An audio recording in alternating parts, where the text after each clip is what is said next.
আচ্ছা, অনেকেরই এই প্রশ্নটা থাকে যে প্যাসিভ ইনকাম কি করে জেনারেট করব?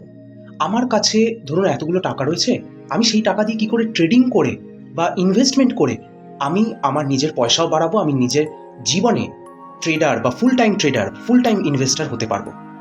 দেখুন, প্রত্যেককে আমার একটাই সাজেশন থাকে, যদি আপনার প্যাসিভ ইনকাম জেনারেট করে আপনি আপনার জীবন চালানোর মতন ক্ষমতা এখনো পর্যন্ত যদি না হয়ে থাকে, তাহলে আমার সাজেশন, যে টাকাটা আপনার কাছে রয়েছে সেটা আপনার নিজের অ্যাক্টিভ ইনকাম সেটাকে জেনারেট করার জন্য ব্যবহার করুন।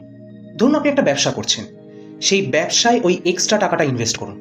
যদি আপনার কোনো চাকরি থাকে, সেখানে আপনি কিভাবে নিজেকে ডেভেলপ করতে পারেন তার চেষ্টা করুন। যদি আপনি একটা স্টুডেন্ট হন, তাহলে আপনি যে 1000-2000 টাকা আপনি মিউচুয়াল ফান্ডে জমানোর কথা ভাবছেন, সেই টাকাটা আপনার একটা কোর্সে ব্যবহার করার চেষ্টা করুন, যেটা শিখে আপনি একটা ভালো চাকরি বা একটা ভালো ব্যবসায় নিজেকে যুক্ত করতে পারবেন, আর সেখান থেকে ভালো টাকা আপনি খুব ইজিলি জেনারেট করতে পারবেন। জনস্বার্থে প্রচারিত।